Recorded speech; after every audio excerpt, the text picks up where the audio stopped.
eu não tenho a pretensão de fazer uma palestra, mas trazer alguma coisa, até porque a emoção para mim é forte. É grande ter um filho pela primeira vez compondo a mesa, fazendo parte de um trabalho.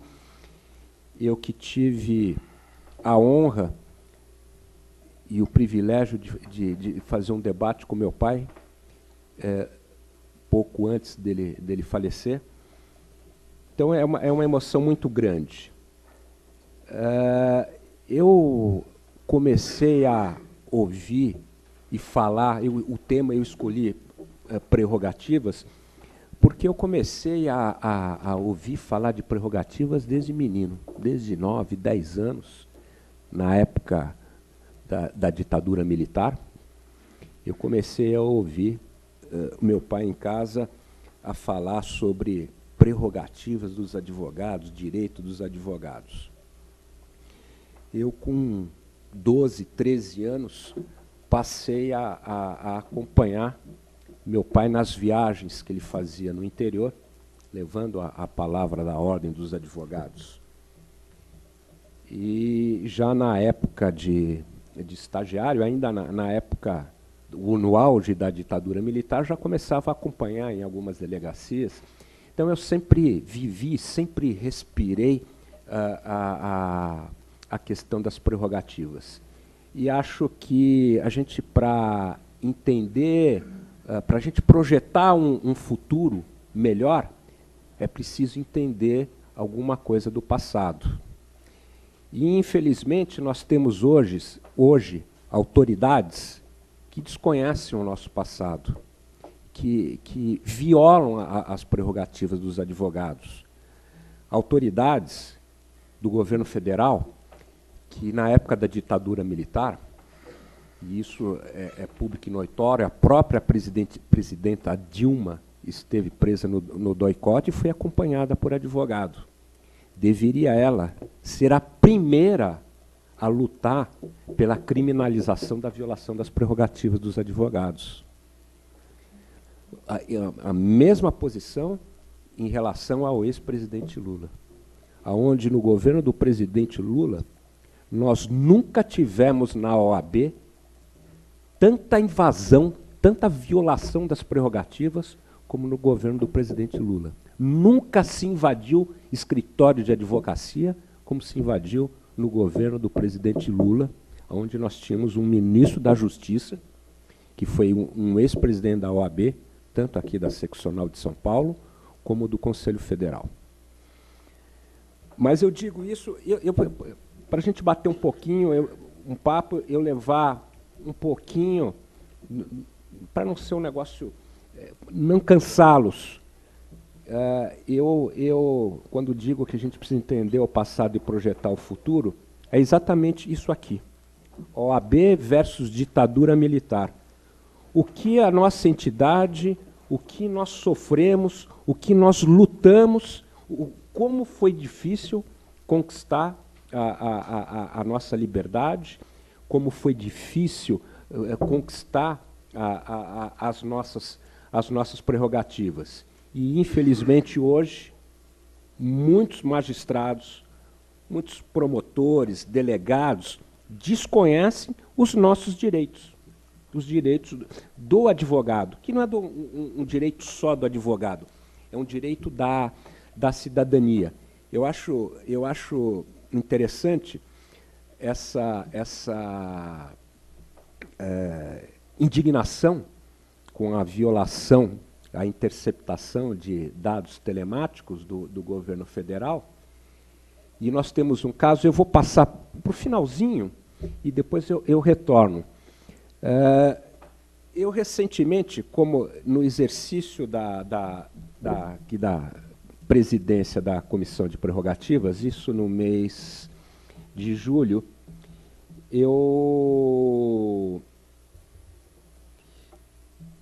recebi uma solicitação de um advogado, chefe de um departamento jurídico, nesse rumoroso caso da Siemens, onde houve uma uma espécie de uma delação premiada, e ex-diretores da CIMIN, Sônia, acusam autoridades de corrupção de uma série de fatos. Só que eu entendo que, num país democrático, a lei deve ser respeitada. Se você não tiver o respeito à lei, isso aqui eu não posso considerar como um regime democrático. E eu, no exercício da presidência, tomei conhecimento de que, através de uma ação proposta pelo CAD, e esse é um tema super atual, uma ação proposta pelo CAD, a Polícia Federal aqui em São Paulo faz busca e apreensão e apreende documentos de advogados, documentos pertencentes a departamentos jurídicos, sendo que toda essa documentação, os documentos dos advogados, os documentos externos, pareceres, eles estão abrangidos pelo sigilo profissional. Então, eu entendia que havia uma violação das prerrogativas e continuo achando que é uma prova ilícita. Nós ingressamos com um agravo de instrumento no Tribunal Regional Federal, da Terceira Região, aqui em São Paulo, para que, sem entrar no mérito, entrar no mérito da operação da Polícia Federal feita em relação ao CAD. Nós não estamos discutindo se está certo ou se está errado. O que nós queremos e postulamos é que, abrangido pelo sigilo advogado-cliente, esses documentos não poderiam as autoridades não poderiam ter acesso a esses documentos. É um direito constitucional. E pedimos que esses documentos fossem lacrados, deixados separados, e que a investigação tenha prosseguimento normal. O tribunal aqui de São Paulo, como já era esperado, não foi favorável à postulação da OAB como terceira interessada. Sem entrar no mérito, a OAB nunca entrou no mérito da operação, no mérito do caso. A OAB postula que documento de advogado, parecer jurídico, documentos próprios de um escritório de advocacia, documentos de departamento jurídico, que são documentos próprios de um escritório de advocacia, eles não podem ser violados, são abrangidos pelo sigilo. E eu não tenho a menor dúvida que, no final, o Supremo Tribunal Federal, ou o próprio Superior Tribunal de Justiça, poderá anular todo esse procedimento, inclusive com a possibilidade de contaminar toda a prova. Porque se você inicia uma investigação com base num documento protegido pelo sigilo profissional, como flagrante violação de prerrogativa, corre o risco do Supremo anular todo esse procedimento. Então, esse era um caso atual que eu quis trazer bem no início. E não foi fácil nós conquistarmos essa prerrogativa. E aí eu vou voltar lá atrás, tudo que a OAB fez para nós conseguirmos chegar nesse ponto.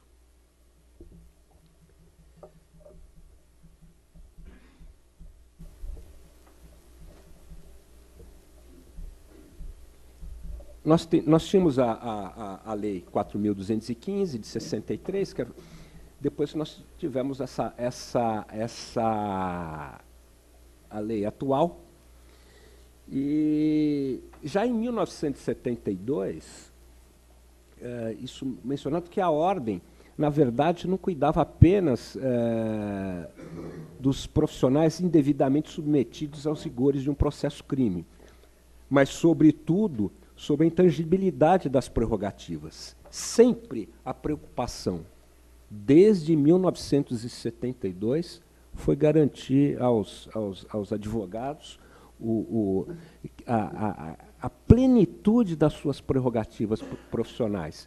Entre elas, a possibilidade de você se entrevistar com o cliente reservadamente, que hoje, em alguns presídios, o advogado só consegue falar com o cliente através de um telefone. Está errado. Nós temos o direito de falar com o nosso cliente reservadamente. Nós temos o direito de falar com o nosso cliente antes dele prestar um depoimento. O nosso cliente só pode prestar depoimento depois que nós tivermos acesso aos autos de inquérito, à ação penal. E isso tem sido uma luta constante, inclusive nos dias atuais. Para vocês terem uma ideia como a OAB cresceu e a dimensão que essa instituição tomou, em 1973, isso aqui é um relatório feito pela diretoria e publicado no Jornal do Advogado. 3 desagravos. Hoje nós fazemos 3 desagravos numa sessão só. 10 habeas corpus impetrados, mandados de segurança 1, correspondências 661 correspondentes expedidos no ano. Isso aqui é num mês. Olha aqui. Em 1974, a gente já lutava pela carga dos autos. O advogado tem acesso vista ao processo de uma maneira mais tranquila. Em 1974, nós já brigávamos com isso. Agora, em 2006, tivemos o mesmo problema. E estamos tendo problema agora, né, Rui? Nós temos recebido várias solicitações de advogados que têm encontrado dificuldades em diversos fóruns daqui de São Paulo, no sentido de fazer uma carga rápida para tirar xerox. Foi isso, Ricardo, outro dia, que disseram, olha, aqui o que prevalece é a portaria do juiz. Aqui não dá para tirar, vale o que o juiz manda aqui. Então, eu pedi para que encaminhasse aqui para a nossa comissão de prerrogativas, fizesse um ofício, uma solicitação, para que a gente possa tomar as providências junto à Corregedoria Geral de Justiça. Em 1975 não era muito fácil você falar tudo aquilo que você pensava. O meu pai, certa ocasião, foi fazer um discurso no Tribunal de Justiça, onde reclamou pela plenitude, a falta da plenitude do habeas corpus, e conclamava os advogados de São Paulo a lutar pela volta do Estado Democrático de Direito. Quase saiu preso de lá. Então, aqui fala de um provimento maldoso do Tribunal de Justiça. Em 1975, isso vem desde 1971, a OAB não se descuidava da defesa dos advogados, aqueles injustamente processados, muitas vezes por retaliação de algumas autoridades. Aqui, olha, outro habeas corpus, e eu sempre separo, para a gente falar dos casos concretos, coibir a ação da defesa equivale a grave lesão a direito individual.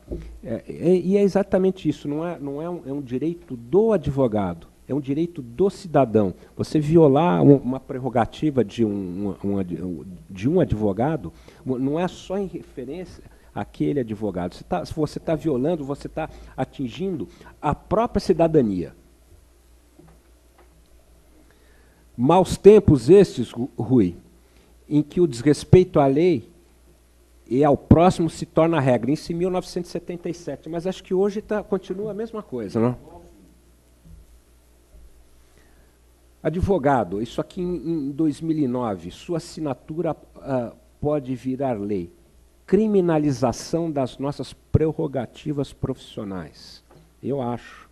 Nós temos que lutar para aquelas autoridades que violam as prerrogativas profissionais, e eu não acho que é só violar. Há um desrespeito muito grande aos advogados. Há um menosprezo ao advogado. Quantas vezes nós entramos numa sala para despachar uma audiência, para despachar uma petição, o juiz, pois não, doutor. É aquele, pois não, doutor. Quando ele não está no lanche. Mas eu acho que nós temos bons magistrados, temos bons promotores, em toda a profissão nós temos os bons e os ruins. Como nós temos também, e o Ricardo vai falar isso sobre ética profissional, nós temos péssimos advogados. Eu, quando recebo algum expediente aqui na Prerrogativas e vejo que o advogado está procurando utilizar a comissão de prerrogativas ou o nome da OAB como defesa, como escudo, eu determino o arquivamento e encaminho para o Tribunal de Ética. Porque para nós valorizarmos a nossa profissão, não é só tratar das prerrogativas, nós temos que tratar também daqueles advogados que não honram a tradição da nossa OAB. Aqui outro habeas corpus impetrado em favor da OAB. A OAB, no período da ditadura militar, construiu uma imagem, um nome institucional muito forte, que é hoje o que dá respaldo, essa força institucional da OAB, em benefício da cidadania, em benefício da democracia, zelando pelo Estado democrático de direito. E, muitas vezes, a solicitação da OAB, não só perante o Tribunal de Justiça, perante, inclusive, contra os militares, os militares passaram a ter muito respeito pela posição firme que a Ordem dos Advogados do Brasil, principalmente daqui a seção de São Paulo, passou a defender os advogados. Nós temos hoje a Comissão da Verdade, aqui criada pela nossa OAB, e aonde cada vez mais fica comprovado, fica demonstrado o importante papel que a nossa OAB teve nesse delicado momento da vida brasileira. A OAB vai a Brasília, nós temos aqui o ponto final, onde era uma espécie de um editorialzinho feito no Jornal do Advogado.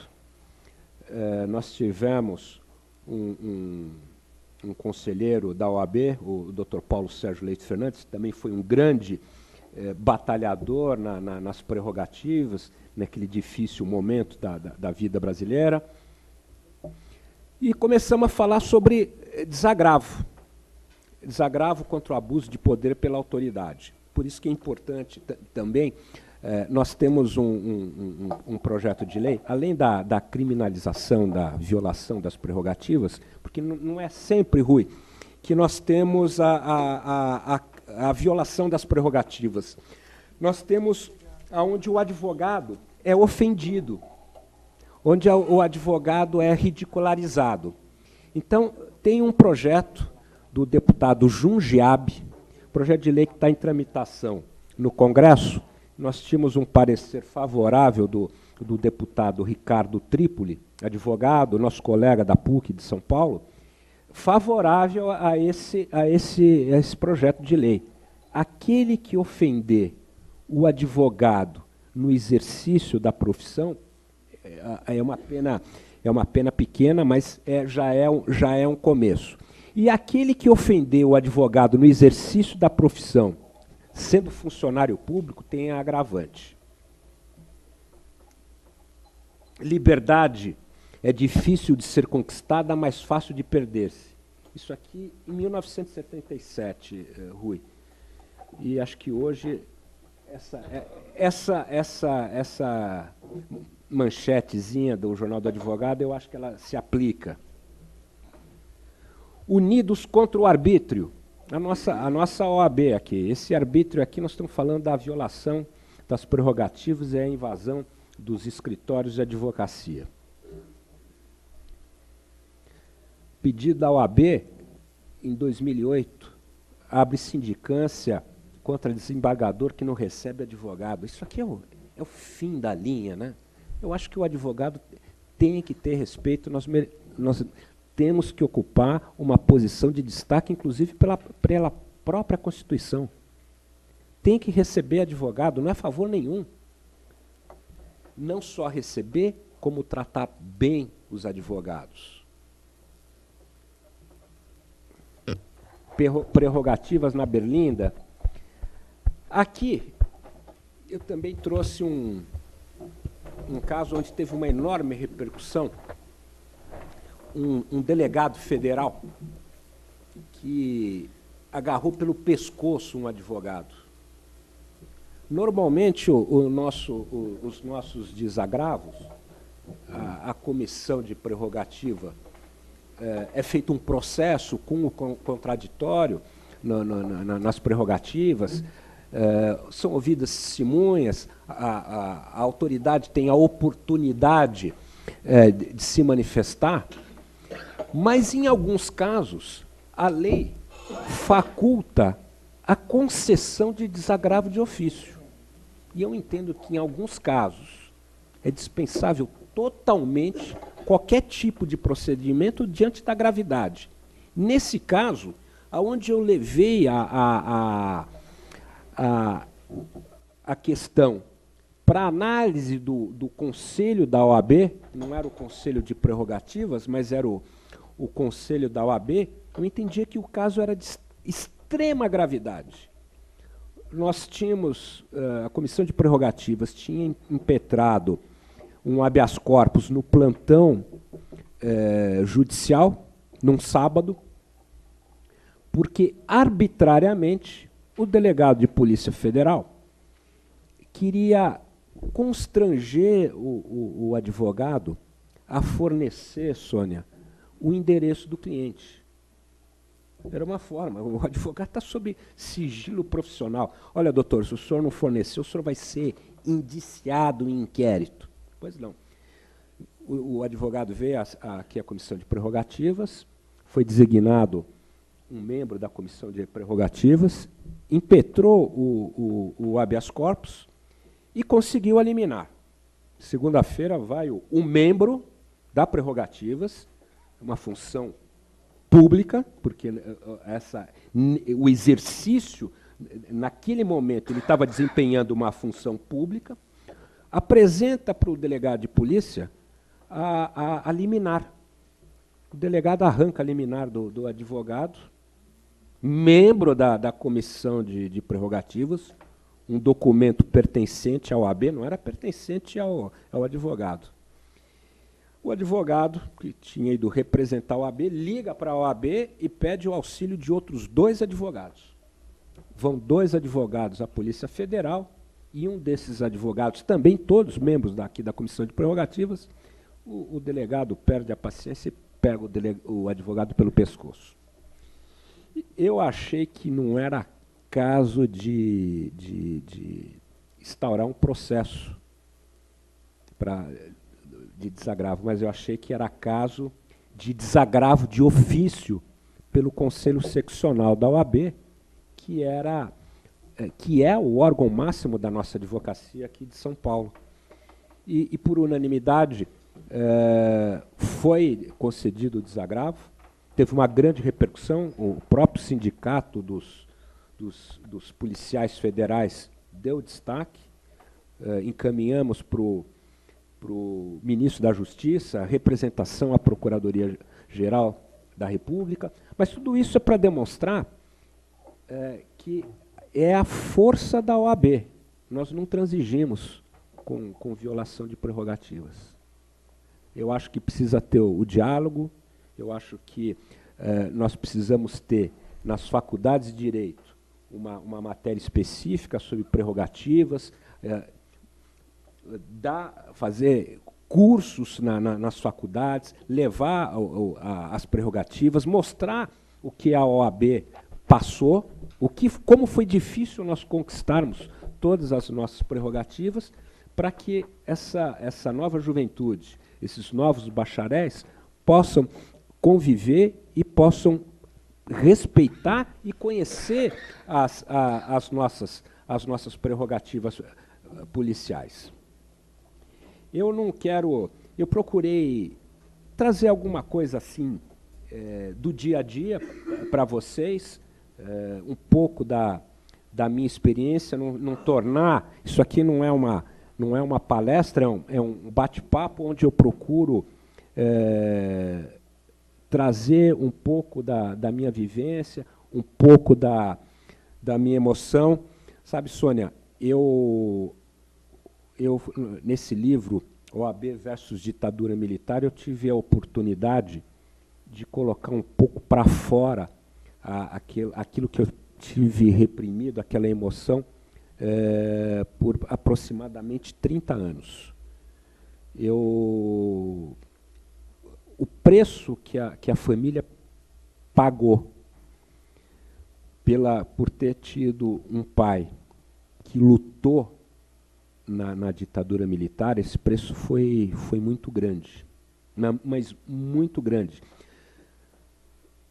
Ponto de ligar para casa, falar, olha, sua mãe foi sequestrada, o seu irmão foi sequestrado, o seu filho foi sequestrado.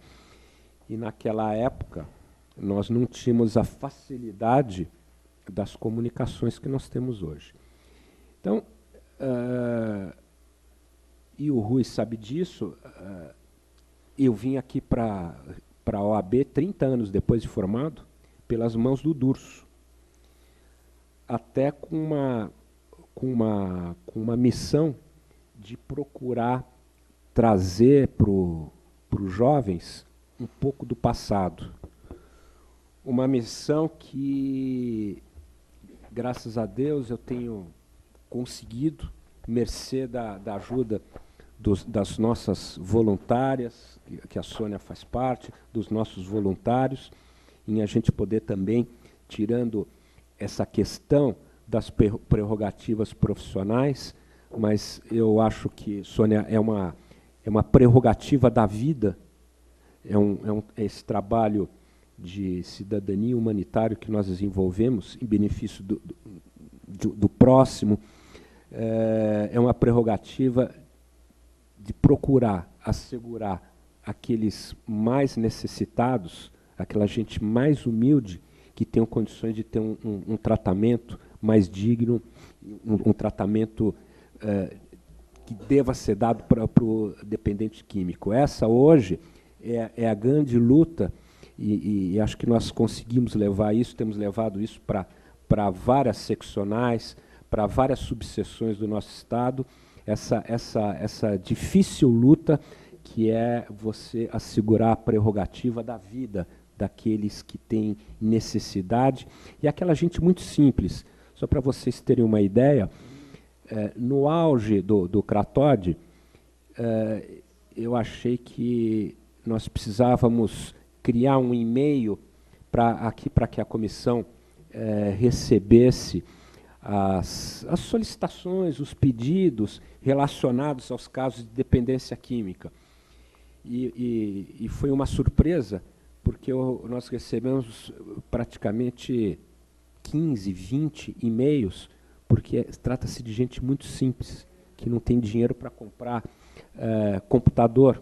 Então, eu acho que nós vamos ter, Sônia, que nessa segunda fase que nós estamos começando, lá do Cratode, de ter uma divulgação, aproveitar momentos como este que nós estamos tendo aqui, que é um momento excepcional, para que vocês possam divulgar o nosso trabalho que é feito, ele é feito em virtude de um convênio celebrado entre a OAB e o governo do Estado de São Paulo, que procura dar atendimento jurídico às famílias dos dependentes químicos e aos dependentes químicos. Esse trabalho nós estamos fazendo desde janeiro, de segunda a sexta, das 9 à 1 da tarde, no Cratode, Rua Prates, 165, no Bom Retiro. E conto com vocês para ajudar na divulgação desse trabalho, aqueles colegas que quiserem servir trabalhar como voluntário nesse trabalho de cidadania, as portas estão abertas.